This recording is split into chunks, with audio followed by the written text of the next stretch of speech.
ಅತ್ಯಾಚಾರ ಕೇಸ್ನಲ್ಲಿ ಮಾಜಿ ಸಂಸದ ಪ್ರಜ್ವಲ್ ರೇವಣ್ಣ ದೋಷಿ ಅನ್ನೋದು ಗೊತ್ತಾಗಿದೆ. ಇದೇನು ಕೆಲವೇ ಕ್ಷಣಗಳಲ್ಲಿ ಪ್ರಜ್ವಲ್ ರೇವಣ್ಣಗೆ ಶಿಕ್ಷೆಯ ಪ್ರಮಾಣ ಪ್ರಕಟ ಆಗುತ್ತೆ. ನಿನ್ನೆ ಕೋರ್ಟ್ ಅಲ್ಲಿ ತೀರ್ಪು ಪ್ರಕಟಣೆ ಹೊರಬಂದಿತ್ತು ದೋಷಿ ಅನ್ನೋದಾಗಿ.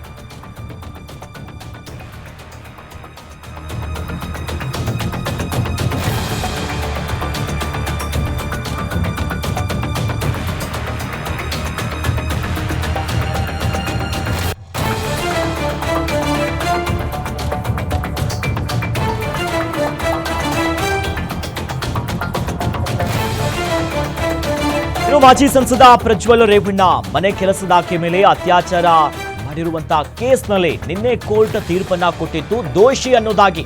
ಇಷ್ಟು ದಿನ ಏನು ಆರೋಪಿ ಅನ್ನೋದಿತ್ತು, ಇಂದ ಆರೋಪಿ ಅಲ್ಲ ಅಪರಾಧಿ ಅನ್ನೋದಾಗಿ ಕೋರ್ಟ್ ಹೇಳಿತ್ತು. ಯಾಕಂದ್ರೆ ಅತ್ಯಾಚಾರ, ಬೆದರಿಕೆ, ವಿಡಿಯೋ ಸಾಕ್ಷ್ಯಗಳನ್ನ ಆಡಿ ದಾಖಲಾಗಿದ್ದಂತ ಪ್ರಕರಣ ಇದು. ಸೊ ಹಾಗಾಗಿ ಇವತ್ತು ಶಿಕ್ಷೆಯ ಪ್ರಮಾಣ ಎಷ್ಟು ವರ್ಷ ಅವರಿಗೆ ಜೈಲಾಗುತ್ತೆ, ಶಿಕ್ಷೆ ಹೇಗಿರುತ್ತೆ, 10 ರಿಂದ 14 ವರ್ಷನ, ಜೀವಿತಾವಧಿ ಶಿಕ್ಷೆನ, ಈ ರೀತಿಯಾಗಿ ಇನ್ನೇನು ಕೆಲವು ಕ್ಷಣಗಳಲ್ಲಿ ಗೊತ್ತಾಗುತ್ತೆ. ಹಾಗಾಗಿ ಕೆಲವು ಹೊತ್ತಿನಲ್ಲಿ ಕೋರ್ಟ್ಗೆ ಪ್ರಜ್ವಲ್ ರೇವಣ್ಣ ಅವರು ಹಾಜರಾಗ್ತಾರೆ. ಅಪರಾಧಿ ಪ್ರಜ್ವಲ್ ರೇವಣ್ಣ ಸಮ್ಮುಖದಲ್ಲಿ ಶಿಕ್ಷೆಯ ಪ್ರಮಾಣ ಪ್ರಕಟ ಆಗುತ್ತೆ. ಅವರಿಗೆ ಎಷ್ಟು ವರ್ಷ ಶಿಕ್ಷೆ ಅಂತ.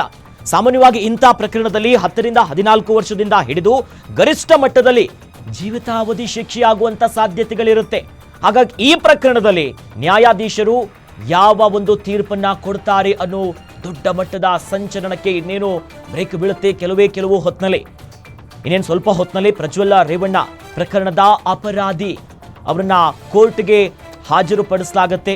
ಅದಾದ್ಮೇಲೆ ಅವರ ಸಮ್ಮುಖದಲ್ಲೇ ಎಲ್ಲವೂ ಕೂಡ ಗೊತ್ತಾಗುತ್ತೆ. ಆ ನಿಟ್ಟಿನಲ್ಲಿ ಎಷ್ಟು ವರ್ಷ ಅವರಿಗೆ ಜೈಲಾಗತ್ತೆ, ಹೇಗೆ ಅನ್ನೋದು ಗೊತ್ತಾಗುತ್ತೆ.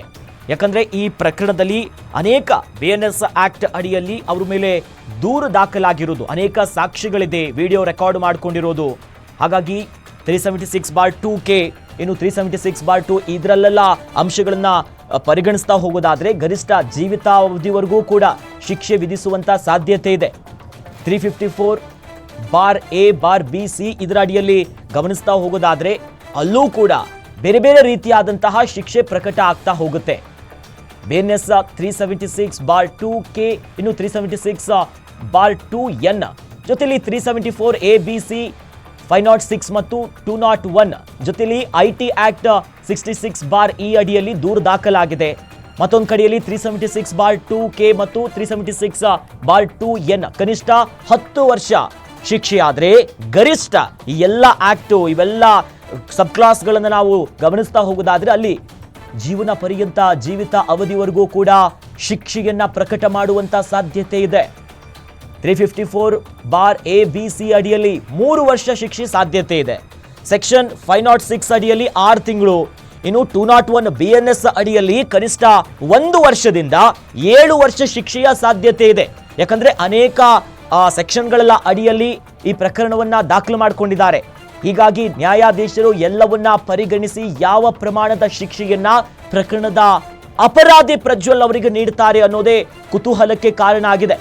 ಯಾಕಂದ್ರೆ ಏನೆಲ್ಲ ಆರೋಪಗಳಿತ್ತು, ಅತ್ಯಾಚಾರ, ಬೆದರಿಕೆ, ಜೊತೆಯಲ್ಲಿ ಅಪಹರಣ ಮಾಡಿರೋದಿರ್ಬೋದು, ಹೀಗೆ ವಿಡಿಯೋ ರೆಕಾರ್ಡಿಂಗು, ಗೂಗಲ್ ಮ್ಯಾಪ್ಗಳನ್ನ ಅದನ್ನು ಗಮನಿಸಿ ಕೂಡ ಸಾಕ್ಷಿಯಾಗಿ ಪರಿಗಣಿಸಿ, ಹೀಗೆ ಮಹಜರು ಪ್ರಕ್ರಿಯೆ ಮಾಡಿದಂಥ ಸಂದರ್ಭದಲ್ಲಿ, ಸ್ಥಳ ಮಹಜರು ಆದಂಥ ಸಂದರ್ಭದಲ್ಲಿ ಏನೇನು ಸಾಕ್ಷ್ಯಗಳು ಸಿಕ್ಕಿತ್ತು, ಜೊತೆಯಲ್ಲಿ ಪ್ರಕರಣದ ಸಂತ್ರಸ್ತೆ ಕೊಟ್ಟಿರುವಂಥ ಹೇಳಿಕೆ, ಆಕೆಯ ಹೇಳಿಕೆ, ಜೊತೆಯಲ್ಲಿ ಸ್ಥಳ ಮಹಜರು ಮಾಡಿದಂಥ ಪ್ರಕರಣದಲ್ಲಿ ಸಿಕ್ಕಿರುವಂಥ ಇತರ ವಸ್ತುಗಳು, ಸಾಕ್ಷ್ಯ ಎಲ್ಲವನ್ನ ಪರಿಗಣಿಸಿ ಅನೇಕ ಸೆಕ್ಷನ್ಸ್ಗಳ ಅಡಿಯಲ್ಲಿ ಈಗಾಗಲೇ ಪ್ರಕರಣ ದಾಖಲಾಗಿದ್ದು, ಜೊತೆಯಲ್ಲಿ section 66(e) of IT act 2008 ಅಡಿ 3 ವರ್ಷ ಶಿಕ್ಷೆಯ ಸಾಧ್ಯತೆ ಕೂಡ ಇದೆ.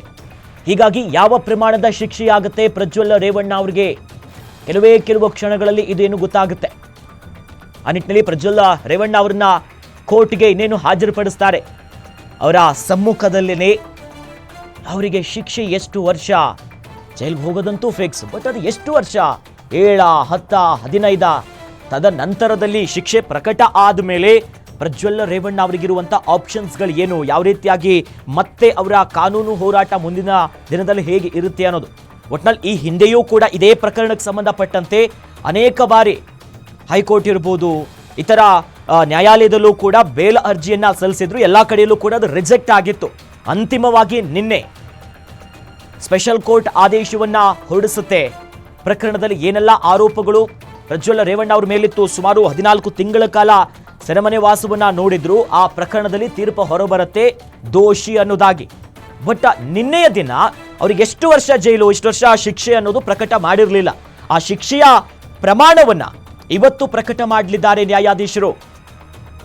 ಮತ್ತೆ ಎಲ್ಲವನ್ನ ಪರಿಗಣನೆ ಮಾಡಿ ನೋಡಿ ಮಹತ್ವವಾಗಿರುವಂತಹ ತೀರ್ಪನ್ನ ಇವತ್ತು ಕೊಡಲಿದ್ದಾರೆ, ಶಿಕ್ಷೆಯ ಪ್ರಮಾಣವನ್ನ. ಹಾಗಾಗಿ ಎಷ್ಟು ವರ್ಷ ಅವರಿಗೆ ಜೈಲು ಶಿಕ್ಷೆ ಆಗುತ್ತೆ, ಮತ್ತೆ ಕಂಬಿಯನ್ನ ಎಣಿಸುವಂತ ಪರಿಸ್ಥಿತಿ ಅನ್ನುವಂಥ ಎಲ್ಲ ವಿಚಾರಕ್ಕೂ ಕೂಡ ತೆರೆ ಬೀಳುತ್ತೆ ನ್ಯಾಯಾಧೀಶರ ತೀರ್ಪಿನ ಮೂಲಕವಾಗಿ. ಅನೇಕ ಸೆಕ್ಷನ್ಸ್ಗಳ ಅಡಿಯಲ್ಲಿ ದೂರೀಗ ದಾಖಲಾಗಿರೋದು, IT ಆಕ್ಟ್ ಇರ್ಬೋದು, ಇತರ ಪ್ರಕರಣದಲ್ಲೂ ಕೂಡ 376/2K ಮತ್ತು 376/2 ಹೀಗೆ ಒಟ್ಟಿನಲ್ಲಿ 10 ವರ್ಷದಿಂದ ಹಿಡಿದು ಗರಿಷ್ಠವಾಗಿ ಈ ಪ್ರಕರಣವನ್ನ ಹೈಯೆಸ್ಟ್ ಎಷ್ಟು ಕೊಡಬಹುದು ಅಂತಂದ್ರೆ ಇಂಥ ಪ್ರಕರಣದಲ್ಲಿ, ಅಂದ್ರೆ ಅವ್ರ ಮೇಲೆ ಈಗ ಆಗಿರುವಂಥ ಸೆಕ್ಷನ್ಸ್ಗಳು ಆ ಎಲ್ಲೆಲ್ಲಿ ಯಾವ್ಯಾವ ವಿಚಾರವಾಗಿ ದೂರ ಆಗಿದೆಯಲ್ಲ ಇದನ್ನ ಗಮನಿಸಿದಂಥ ಸಂದರ್ಭದಲ್ಲಿ ಇಂಥ ಒಂದು ಪ್ರಕರಣದಲ್ಲಿ ಸಾಮಾನ್ಯವಾಗಿ ಜೀವಿತ ಅವಧಿಯವರೆಗೂ, ಜೀವನ ಪರ್ಯಂತ ಜೈಲೇ ಕನ್ಫರ್ಮು ಫಿಕ್ಸು ಅನ್ನುವಂಥದ್ದು ಗೊತ್ತಾಗ್ತಿದೆ. ಹಾಗಾಗಿ ನ್ಯಾಯಾಧೀಶರು ಯಾವ ರೀತಿಯಾಗಿ ತೀರ್ಪು ಕೊಡ್ತಾರೆ ಅದೇ ಅಂತಿಮವಾಗಿರುತ್ತೆ, ಅದಕ್ಕೆ ನಾವು ತಲೆ ಬಾಗಲೇಬೇಕು. ಒಟ್ಟಿನಲ್ಲಿ 10 ವರ್ಷದಿಂದ ಹಿಡಿದು ಜೀವಿತಾವಧಿಯವರೆಗೂ ಕೂಡ ಇಂಥ ಪ್ರಕರಣಗಳಲ್ಲಿ ಅತ್ಯಾಚಾರ, ಅಪಹರಣ, ಬೆದರಿಕೆ, ವಿಡಿಯೋಗಳನ್ನು ಮಾಡಿಟ್ಕೊಳ್ಳೋದು ಅವೆಲ್ಲವೂ ಕೂಡ ಈಗ ಸಾಬೀತಾಗಿನೇ ಅಪರಾಧಿ ಅನ್ನೋದಾಗಿ ಕೋರ್ಟ್ ಹೇಳಿದೆ.